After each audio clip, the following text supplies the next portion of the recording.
Hello and welcome to SPMIS Academy. Today we'll analyze important newspaper articles of 10th July 2024. Please note you can download the PDF version of today's newspaper analysis by clicking the link given in the comment section. This is the list of the topics that we'll be covering from today's newspaper. The first article is about highest civilian award of Russia to PM Modi. This topic is important from our syllabus GS paper 2 international relations point of view. तो current news देखते हैं। हमारे प्रधानमंत्री Narendra Modi ji is on visit to रसिया और वहां पे उन्होंने मुलाकात की with Russian president Vladimir Putin. ध्यान देने वाली बात यह है कि after assuming prime ministerial post for third time, PM Modi ने जो पहला बाईलैटरल विजिट किया है वो रसिया का विजिट किया है। इसके पहले उन्होंने G7 मीटिंग के लिए इटली जरूर वो गए थे, बट वो बाईलैटरल विजिट नहीं था, मतलब किसी एक देश को विजिट करने नहीं गए थे। वो एक ग्रुप के मीटिंग को पार्टिसिपेट करने या उसमें एंगेज होने गए थे। सो पहला बाईलैटरल विजिट है रसिया के लिए और ये पुराने ट्रेंड से थोड़ा सा डिफरेंट है, क्योंकि इसके पहले ज़्यादातर जो हमारे प्रधानमंत्री रहे हैं including PM Modi in last 2 terms, वो नेबरिंग कंट्रीज को विजिट किया, उन्होंने साउथ एशियन कंट्रीज को विजिट किया। इस बार पहला जो बाईलैटरल विजिट रहा वो रसिया का रहा। उसके अलावा एक और जो इम्पोर्टेंट बात है वो ये है कि इस वक्त जब नाटो की मीटिंग चल रही है, 32 नेशंस की ग्रुप है नाटो, इसको लेकर के हमने कई सारे आर्टिकल्स पढ़े, but NATO overall can be considered as an anti Russia group. तो जब एक तरफ नाटो की मीटिंग चल रही है उस वक्त हमारे प्रधानमंत्री जी व्लादिमीर पुतिन से मिल रहे हैं। तो कहीं ना कहीं ये जो विजिट है ये एक इंडिकेशन है कि India will now look forward to strengthen its ties with Russia. साथ ही साथ आप ये भी कह सकते हैं कि अभी G7 मीटिंग में पार्टिसिपेट करके आए प्रधानमंत्री नरेंद्र मोदी, अब उसके बाद रसिया चले गए। तो this action is in line with India's goal of practising multi vector diplomacy and India's goal of becoming विश्व बंधु, जो हमारे external affairs minister S Jaishankar साहब ने कहा था कि भारत का अब लक्ष्य है विश्व बंधु बनना, सबका दोस्त बनना, मल्टी वेक्टर डिप्लोमेसी प्रैक्टिस करना, किसी ग्रुप के साथ अलाइन होना नहीं। तभी जाकर के इंडिया अपनी स्ट्रेटेजिक ऑटोनॉमी को रिटेन कर पाएगा और नेशनल इंटरेस्ट को मैक्सिमाइज कर पाएगा। ठीक है, अब थोड़े से और करंट डेवलपमेंट्स देखते हैं। ऑन हिज विजिट टू रसिया, हमारे प्रधानमंत्री जी को रसिया का हाईएस्ट स्टेट ऑनर दिया गया है जिसका नाम है order of the Saint Andrew the apostle. वैसे आपको ये भी बात जाननी चाहिए कि ये फैसला रसिया ने 2019 में ही कर लिया था कि प्रधानमंत्री नरेंद्र मोदी जी को ये अवार्ड वो देंगे, लेकिन अब जा करके वो ये अवार्ड उनको कन्फर कर पाए हैं। This makes PM Modi first Indian leader to be awarded with such a prestigious award from Russia. ये जो अवार्ड है ये रसिया देता है to those people who have outstanding career as politician या public figure who have contributed to prosperity and might of Russia। तो जिन्होंने रसिया के डेवलपमेंट पे उसके ग्लोरी को रिवाइव करने में कंट्रीब्यूट किया है, ऐसे लोगों को रसिया ये अवार्ड से सम्मानित करता है। तो भारत के प्रधानमंत्री नरेंद्र मोदी जी के अलावा president of Azerbaijan and president of Kazakhstan को भी ये अवार्ड दे चुका है रसिया। इंडिया रसिया रिलेशंस की अब बात की जाए, ये तो करंट डेवलपमेंट हो गए, लेकिन साथ ही साथ मैंने आपको ये बताया कि इंडिया ने एक इंडिकेशन दिया है रसिया के साथ अपने रिलेशंस को वापस से स्ट्रेंथन करने के लिए। तो इंडिया रसिया रिलेशंस अगर देखे जाएं तो आपको समझ आएगा historically Russia has been a trusted ally of India during cold war era. आप कह सकते हैं कि Russia was our all weather friend, हम लोग आंख बंद करके रसिया पे भरोसा कर सकते थे। उस वक्त एक लार्जर फेडरेशन था यूएसएसआर या सोवियत यूनियन, जिसका कोर या जो सबसे प्रमुख देश था वो था रशिया। 1971 में जब India was planning to enter into East Pakistan in order to deal with the refugee crisis in India, तो उस वक्त पाकिस्तान, चाइना, यूएस सब भारत के ऊपर दबाव बनाए हुए थे। आपको ये बात जाननी चाहिए कि कोल्ड वॉर के टाइम में China was aligned with the US, क्योंकि चाइना और यूएसएसआर के बीच में डिफरेंसेस हो गए थे with respect to leadership of communist world China के जो लीडर हैं माओ जेदांग, उनको लगता था कि he is the natural leader of communism और उनको कमान संभालनी चाहिए कम्युनिज्म की, जबकि सोवियत यूनियन के अंदर जो रसिया है उसको लगता था कि हमारे यहाँ रशियन रिवॉल्यूशन के बाद से कम्युनिज्म दुनिया में आया है, इसलिए नेचुरली रसिया इज और शुड बी लीडर। इसको लेकर के सोवियत यूनियन और चाइना के बीच में कोल्ड वॉर के दौरान डिफरेंसेस थे एंड चाइना वाज मोर और less having an ally with और having an alliance with the US. तो एक एक्सिस से बन गई थी कोल्ड वॉर के टाइम में China, Pakistan and the US.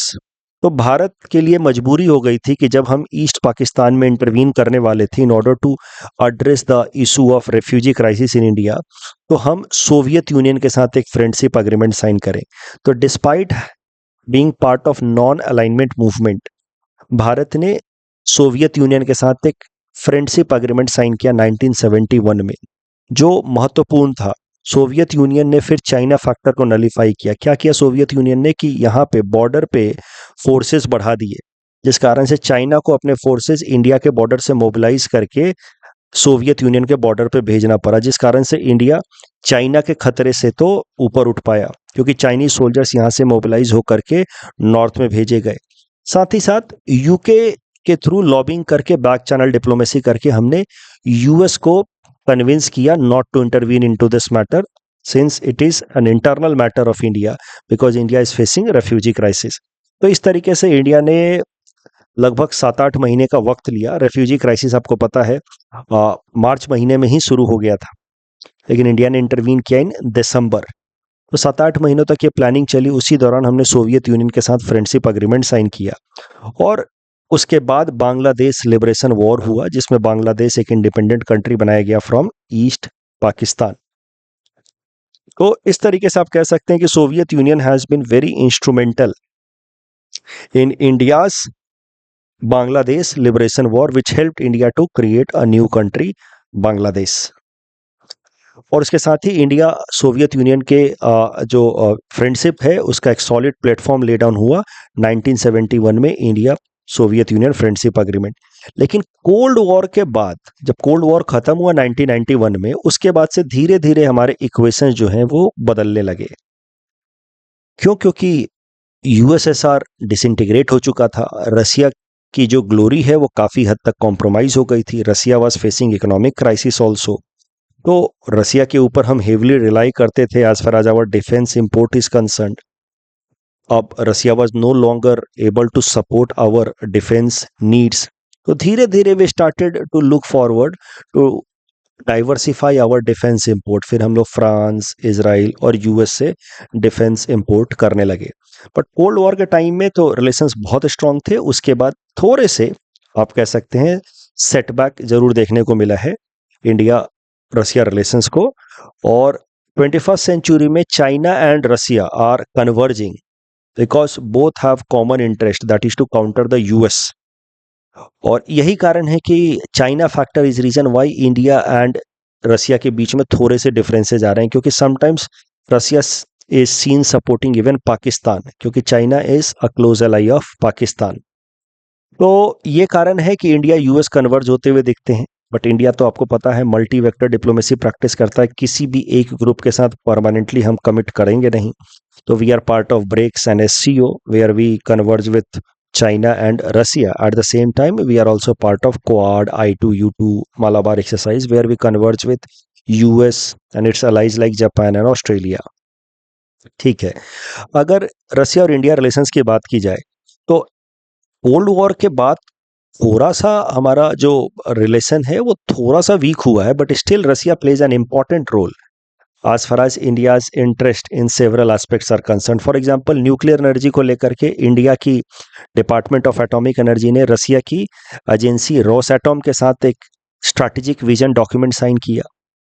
Russia is helping India to develop its Kudankulam nuclear power plant in Tamil Nadu.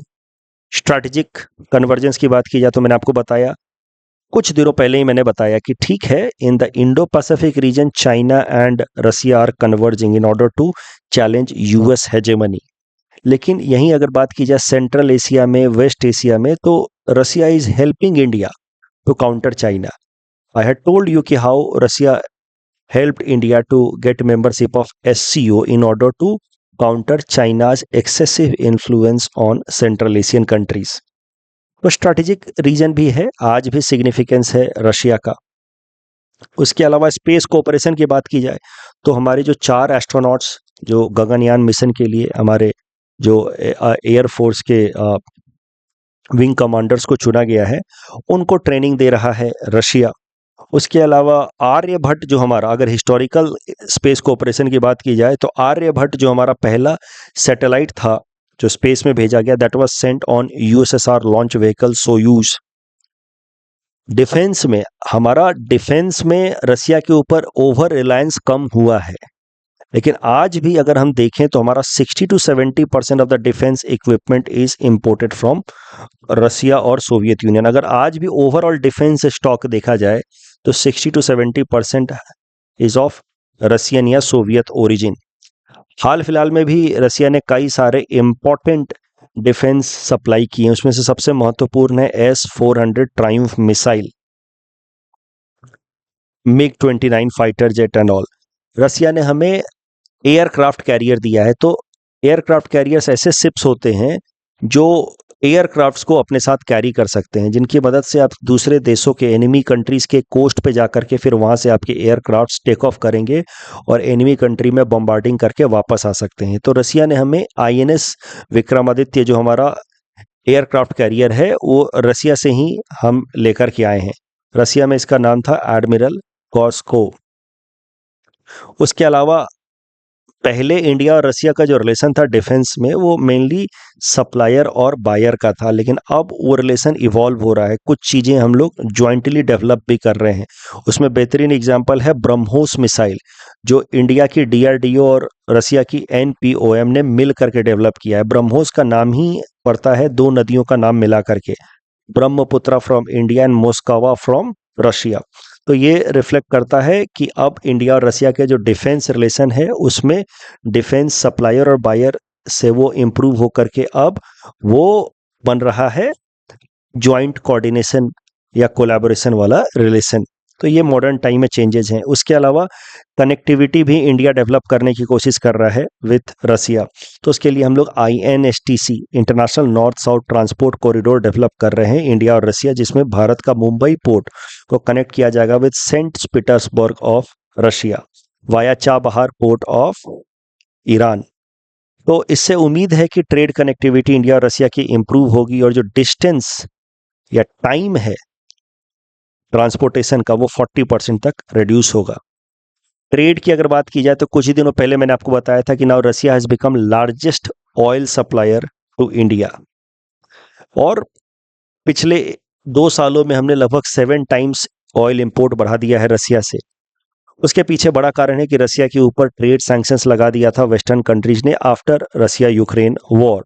तो फिर इंडिया ने इसको एक आप कह सकते हैं अपॉर्चुनिटी की तरह देखा और कंसेशनल रेट पे रशिया से क्रूड ऑयल खरीदा है, जिस कारण से भारत और रशिया का ट्रेड का टारगेट था कि हम 30 बिलियन तक का ट्रेड करेंगे बाय 2025। ये टारगेट था हमारा, और हमने 2023-24 में ही $65 बिलियन का ट्रेड किया, क्योंकि ऑयल इंपोर्ट हमने मल्टीपल टाइम्स इंक्रीज कर दिए। वो बात अलग है कि the trade is heavily in favour of Russia, क्योंकि मोस्टली हम लोग रशिया से इंपोर्ट कर रहे हैं। $65 बिलियन में से $61 बिलियन हम लोग इंपोर्ट करते हैं। उसमें सबसे महत्वपूर्ण चीज जो हम इंपोर्ट करते हैं वो है रशियन ऑयल। अब करंट सिचुएशन की अगर बात की जाए तो आई होप कि आपको मैंने पूरी हिस्टोरिकल आइडियाज भी दिए कि कैसे कोल्ड वॉर के टाइम में Russia was very significant, USSR in fact, and USSR India friendship agreement के बारे में मैंने आपको बताया। करंट टाइम में भी रशिया इंपॉर्टेंट है और कई सारे सिग्निफिकेंस देखे, लेकिन बिल्कुल अगर रिसेंट बातें की जाए तो रशिया के साथ रिलेशंस मेंटेन कर पाना थोड़ा डिफिकल्ट हो गया इंडिया के लिए post it's invasion over Ukraine. वो बात अलग है कि इंडिया ने तो ट्रेड कन्वर्जेंस और ज़्यादा स्ट्रेंथन कर दिया है, बट अपने आप को मोरल ग्राउंड्स पे जस्टिफाई कर पाना इंडिया के लिए थोड़ा डिफिकल्ट हो गया है ऑन सेवरल इंटरनेशनल फोरम्स।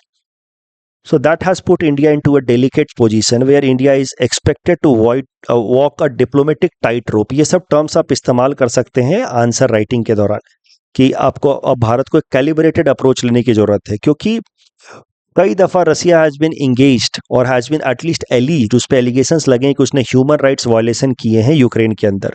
एक इसका सबसे बड़ा केस निकल करके आ रहा था, बूचा शहर है यूक्रेन में, वहां से मसाकर के ऑफ सिविलियन पॉपुलेशन। उस पर फिर भारत के ऊपर दबाव बनाया गया कि आप रसिया को क्रिटिसाइज कीजिए for Bucha massacre. India did not openly condemn Russia. फिर G20 जो समिट कराई भारत ने साल 2023 में, वहां पे जो फाइनल डॉक्यूमेंट हमने अडॉप्ट किया, दिल्ली डिक्लेरेशन, उसमें भी we avoided direct criticism of Russia. उसके लिए भी भारत को क्रिटिसाइज किया गया था कि India is not daring to make a clear statement over Russia's aggression over Ukraine. हाल फिलहाल में जो स्विस पीस समिट बुलाया था स्विट्जरलैंड ने, वहां पे भी भारत ने पार्टिसिपेट किया, लेकिन फाइनल कॉम्युनिक पे साइन करने से मना कर दिया, because the final communique talked about territorial integrity of Ukraine as a precondition for peace. तो इस कारण से अलग अलग फोरम्स पे इंडिया के मोरल ग्राउंड्स पे क्वेश्चन रेज किए जा रहे हैं। ऐसा ही एक सवाल पूछा गया था हमारे external affairs minister S Jaishankar साहब से साल 2022 में कि आप रसिया से ऑयल खरीद करके आपको नहीं लगता कि कुछ इमोरल काम आप कर रहे हैं, you are financing Russia's invasion over Ukraine. उस पे एस जयशंकर साहब ने कहा था कि it is my moral duty to ensure the best deal for my own countryman, most of whom can not afford high energy prices. तो हमें ये हमारी जिम्मेदारी है कि मैं उनको सस्ते दामों पे ऑयल अवेलेबल करा पाऊँ। उसके बाद और ज़्यादा इंस्टिगेट करने पे वेस्टर्न मीडिया के, एक बार जब उन्होंने मोरालिटी की बात बहुत ज़्यादा करनी शुरू की थी, तो एस जयशंकर साहब का वो फेवरेट या ये फेमस स्टेटमेंट आपको याद होगा, वेयर ही सेड कि you talk about morality, I would like to talk about history.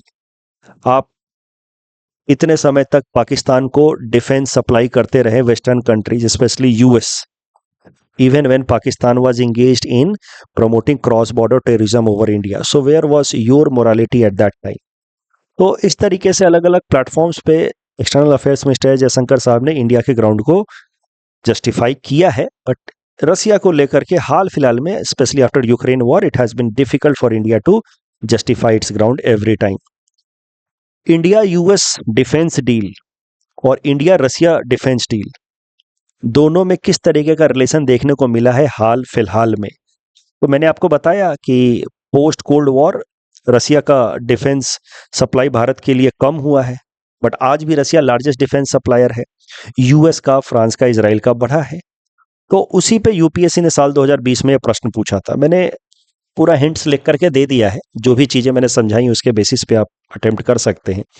Mainly Indo Pacific reason के पॉलिटिक्स के कारण, चाइना जो इंडो पैसिफिक रीजन में अग्रेशन दिखा रहा है, इस कारण से इंडिया को थोड़ा कन्वर्ज करना पड़ा यूएस के साथ, और मालाबार एक्सरसाइज या क्वाड प्लेटफॉर्म पे we are converging with the US, जिस कारण से, और रसिया कन्वर्ज कर रहा है चाइना के साथ, जिस कारण से इंडिया का जो डिफेंस इंपोर्ट है रसिया से वो कम हो रहा है, और यूएस के साथ धीरे धीरे हमारा डिफेंस कन्वर्जेंस बढ़ता जा रहा है। इसी के बेसिस पे मैंने पूरा आंसर फ्रेम करके दिया है आपको।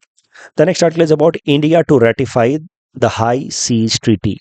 This topic is important from our syllabus GS paper 3 environment point of view. तो कुछ दिनों पहले भी हमने देखा था सीज में, ओशनिक एरियाज में ज्यूरिडिक्शन को लेकर के जो इंटरनेशनल कन्वेंशन है, United Nations conventions on laws of sea, इसके हिसाब से बेस लाइन से 12 नॉटिकल माइल्स तक का जो एरिया होगा that will be known as territorial sea, that will be considered as national jurisdiction of the country. जिसका ये लैंड है उसके नेशनल ज्यूरिडिक्शन की तरह ये एरिया गिना जाएगा। फिर और एडिशनल 12 नॉटिकल माइल्स तक कहा जाएगा कंटिगुअस जोन, जहां पे कस्टम्स रिलेटेड रूल्स रेगुलेशंस इस देश के चल सकते हैं, यानी कि इसके कस्टम्स ऑफिसर, उसके अलावा जो कोस्टल पुलिस है वो यहाँ पे पेट्रोलिंग कर सकती है। बेस लाइन से 200 नॉटिकल माइल्स तक ईईजेड होगा, जहां पे इकोनॉमिक रिसोर्सेज ये कंट्री एक्सप्लॉइट कर सकता है। Polymetallic nodules and fisheries could be exploited or extracted by the country to which this land belongs। तो ये है EEZ, और EEZ से आगे का जो एरिया है that is known as high seas. High seas are global commons, मतलब belonging to every country in collective manner. अब हाई सी एरियाज अगर देखा जाए तो पूरे दुनिया भर में जो ओशन है उसका 64% एरिया हाई सी में है of total oceanic area. But since high sea areas belongs to everyone, so in another sense it is no one's responsibility. जो चीजें सबकी होती हैं उसका कोई ध्यान नहीं देता, और यही कारण है कि ये जो हाई सी एरियाज में जो इकोसिस्टम है वो लगातार डिग्रेड हो रहा है because of over exploitation of resources. वहां को लेकर के कोई नियम है ही नहीं, कोई रेगुलेशन है ही नहीं। तो countries like China and Russia they engage in unsustainable fishing in high sea areas, biodiversity loss, pollution because of dumping of plastics, over acidification, all such problems are being seen. But since there is no rule with respect to high seas, no international convention, and since it is beyond natural jurisdiction या national jurisdiction of any particular country, इसलिए यहाँ पे कोई भी एक देश इसको conserve करने के लिए अकेले कोई डिसीजन ले भी नहीं सकता। तो हाई सी एरिया में इन्वायरमेंटल डिग्रेडेशन लगातार हो रहे हैं, excessive exploitation of economic resources लगातार हो रहे हैं, बट उसको लेकर के कोई कंक्रीट एक्शन नहीं लिया जा रहा था। इसी चीज को देखते हुए फिर एक यूनाइटेड नेशन के प्लेटफॉर्म पे एक ट्रीटी प्रपोज की गई in order to conserve the ecological health of high sea area. और इस ट्रीटी का पूरा नाम तो कुछ ऐसा है, agreement on conservation and sustainable use of marine biological diversity of areas beyond national jurisdiction. अब इतना नाम याद रखने से अच्छा है कि आप याद रखो इसका नाम हाई सी ट्रीटी, ठीक है, ये कॉमन नाम है। इसी ट्रीटी को पेरिस एग्रीमेंट फॉर ओशन भी कहते हैं। जिस तरीके से Paris agreement is monumental as far as climate change and global warming is concerned, जो साल 2015 में कॉन्फ्रेंस ऑफ पार्टी नंबर 21 के अंतर्गत साइन किया गया था under United nation framework convention on climate change, वैसे ही यूनाइटेड नेशंस की ये जो हाई सी ट्रीटी है वो ओशनिक में एरिया में, हाई सी एरिया में इकोलॉजिकल कंजर्वेशन के लिए सिग्निफिकेंट मानी जाती है। इस हाई सी ट्रीटी को कभी कभार BBNJ नाम से भी बुलाते हैं, बायोडाइवर्सिटी बियॉन्ड नेशनल जुरिडिक्शन। तो हाई सी एरियाज में इन्वायरमेंटल कंजर्वेशन के लिए एक ट्रीटी प्रपोज किया गया यूनाइटेड नेशंस के ऊपर। इस ट्रीटी का पूरा डॉक्यूमेंट विथ इंपॉर्टेंट प्रोविजंस बन करके तैयार हो गया लास्ट ईयर।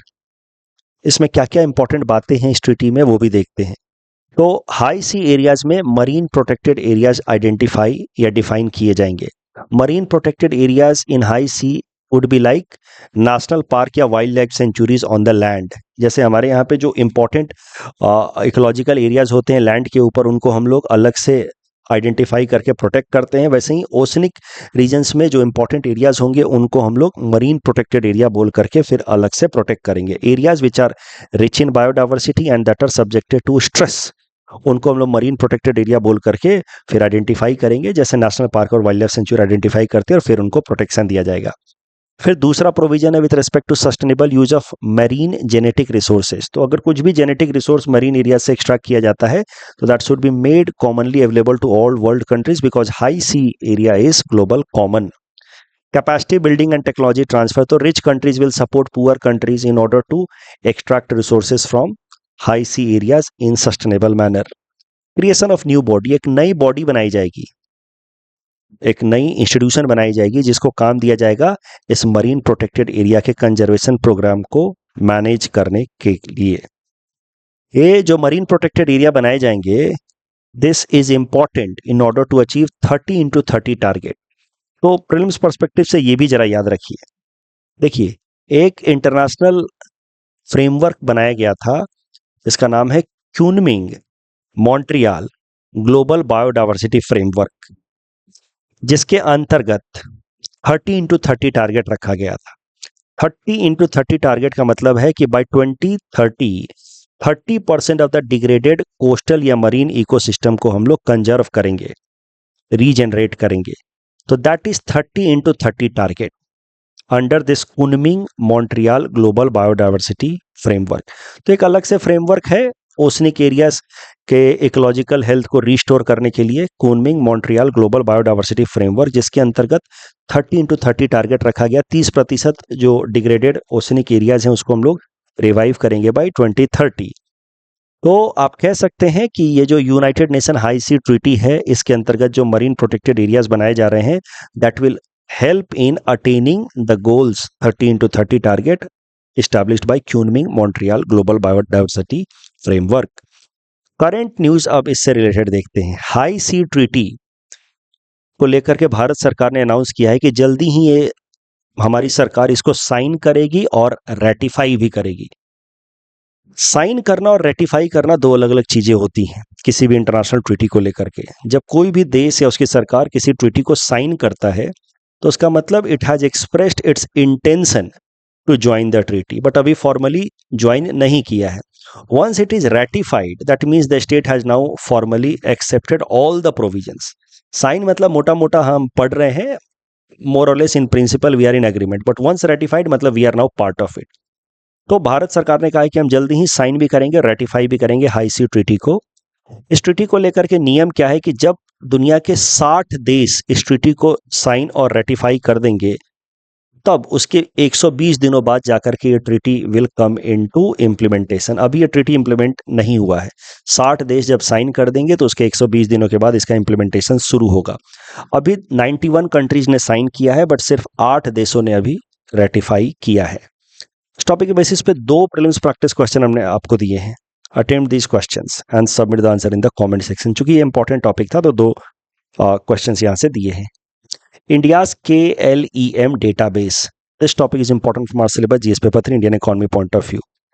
आरबीआई ने हाल फिलहाल में भारत की इकोनॉमी की प्रोडक्टिविटी को मेजर करने के लिए एट इंडस्ट्री लेवल एक डेटाबेस रिलीज किया जिसका नाम है KLEMS database. Here K stands for capital, L for labour, E for energy, M for material and S for services.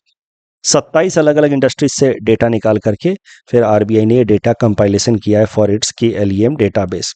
कुछ मोटे मोटी बातें, भारत के अंदर overall employment has increased from 64 crore 64.3 crore to from earlier 59.7 crore. तो 2023 में 59.7 करोड़ एम्प्लॉयमेंट था, अब वो बढ़ करके 64.3 करोड़ हो गया है। उसके अलावा unemployment rate has decreased a little bit. पहले था 6.8, अब घट करके हो गया 6.7। Labour force participation rate also has increased from 48.5% to 50.2%। Labour productivity, labour quality दोनों ही थोड़ा थोड़ा इंप्रूव हुआ है। Labour productivity is defined as GDP per unit of hours worked by the labours in the country, और labour quality reflects the skill set of the labours of the country. तो सब में थोड़ा थोड़ा इंप्रूवमेंट है। ये जो टर्म है अनएम्प्लॉयमेंट रेट और लेबर फोर्स पार्टिसिपेशन रेट, इनका क्या मतलब होता है वो भी एक बार रिवाइज कर लेते हैं। तो देखिए, मान लीजिए कि हमारे देश के अंदर वर्किंग एज पॉपुलेशन है 100 करोड़, मतलब 16 साल या उससे ज़्यादा उम्र के लोग और 64 साल से कम उम्र के लोग। नॉर्मली इसी एज को कहा जाता है वर्किंग एज पॉपुलेशन। तो वर्किंग एज पॉपुलेशन है 100 करोड़। उनमें से अगर 60 करोड़ लोग या तो जॉब ढूंढ रहे हैं या जॉब कर रहे हैं अगर, तो फिर माना जाएगा कि हमारे देश का लेबर फोर्स पार्टिसिपेशन रेट है 60%। लेकिन अगर 60 करोड़ लोग में से 6 करोड़ लोगों को जॉब अभी तक मिली नहीं है despite they being searching the job और अ जॉब, तो उस केस में अनएम्प्लॉयमेंट रेट होगा 10%। तो वर्किंग एज पॉपुलेशन में से जितने लोग जॉब ढूंढ रहे हैं या कर रहे हैं वो सब होंगे लेबर फोर्स उस देश के, और लेबर फोर्स पार्टिसिपेशन रेट होगा 60% अगर 100 करोड़ में से 60 करोड़ जॉब कर रहे हैं या ढूंढ रहे हैं। मान लीजिए कि 60 करोड़ में से 54 करोड़ को जॉब मिली हुई है, 6 करोड़ को नहीं मिली हुई है, तो unemployment rate will be 10%। Unemployment rate लगभग 6.8 के आसपास है अर्बन एरियाज में, और लेबर फोर्स पार्टिसिपेशन रेट 50% के आसपास है इन अर्बन एरियाज। मतलब अर्बन एरियाज में भी कम से कम 50% लोग ऐसे हैं जो काम करने की उम्र में हैं लेकिन काम न कर रहे हैं ना ढूंढ रहे हैं। The next article is about LIDAR technology for flood impact forecast. This topic is important from our syllabus GS paper 3 science and tech, also important for GS paper 5 Assam issues point of view. सबसे पहले LIDAR technology के बारे में समझते हैं। LIDAR stands for light detection and ranging. इसकी मदद से क्या किया जाता है कि एक ट्रांसमीटर होता है लेजर लाइट का, वहां से लेजर लाइट भेजा जाता है किसी एक सरफेस पे, ये लेजर लाइट जाकर के टकरा करके वापस लौट करके आएगा। जितना टाइम इस लाइट को यहां से यहां जाकर के टकरा करके आने में लगा, उस टाइम को डिटेक्ट किया जाता है। इस तरह की मशीन होती है, लिडार मशीन, जो टाइम को डिटेक्ट कर सकती है। और फिर क्या किया जाता है कि इस डिस्टेंस का पता लगाया जाता है by using this simple formula, speed of the light multiplied with time of the flight divided by 2। Divided by 2 इसलिए कर रहे हैं क्योंकि ये लाइट इतने देर में यहाँ से जा करके लौट करके भी आ गई है, तो डबल डिस्टेंस इसने कवर किया है। तो speed of the light multiplied with the time taken divided by 2 करने से ये डिस्टेंस पता लग जाता है। तो ये काम होता है लिडार टेक्नोलॉजी का, लाइट, लेजर लाइट भेज करके और अपने और जो सरफेस है उसके बीच का डिस्टेंस पता कर लेता है। अब लेजर लाइट की मदद से जो लिडार टेक्नोलॉजी बनाई जाती है उससे क्या क्या चीजें की जा सकती हैं। ओशन सरफेस को मेजर किया जा सकता है और डेप्थ में चेंज को एनालाइज किया जा सकता है। आप लिडार टेक्नोलॉजी की मदद से ओशन सरफेस में जो उसका सरफेस में इंक्रीज या डिक्रीज को आप मेजर कर सकते हैं। You can calculate phytoplankton density, चूंकि ये जो लिडार टेक्नोलॉजी है इसकी मदद से ऐसा पिक्टोग्राफिक रिप्रेजेंटेशन भी बनाया जा सकता है। तो डेंसिटी के बारे में भी समझा जा सकता है कि फाइटोप्लैंक्टन या बायोमास कितना डेंस है इन ओशन या कितना नहीं है। टेरेन एलिवेशन, इस तरीके से लिडार टेक्नोलॉजी की मदद से 3D representation of a particular topography भी बनाई जा सकती है, जहां पे रोड, बिल्डिंग्स, ब्रिजेस ऐसे दिखाई जा सकती हैं। अब न्यूज में क्यों आया है ये लिडार टेक्नोलॉजी, क्योंकि गुवाहाटी शहर के अंदर लिडार सर्वे करके अब पता किया जाएगा कि फ्लड का क्या इम्पैक्ट हो रहा है हमारे शहर के ऊपर। So lidar survey has started in Guwahati in order to have assessment of flood impact on the city. This will be a real time forecast. जैसे अभी फिर 1 घंटे बाद, 2 घंटे बाद लिडार सर्वे की मदद से रियल टाइम असेसमेंट किया जाएगा हमारे शहर के ऊपर क्या इम्पैक्ट हो रहा है फ्लड का। यही चीज मैं कल चर्चा कर रहा था कि आउटडेटेड टेक्नोलॉजीज का भी हम लोग इस्तेमाल कर रहे हैं फ्लड को समझने के लिए। We need to have an updated technology. तो lidar technology could be an updated technology in order to understand the impact of flood.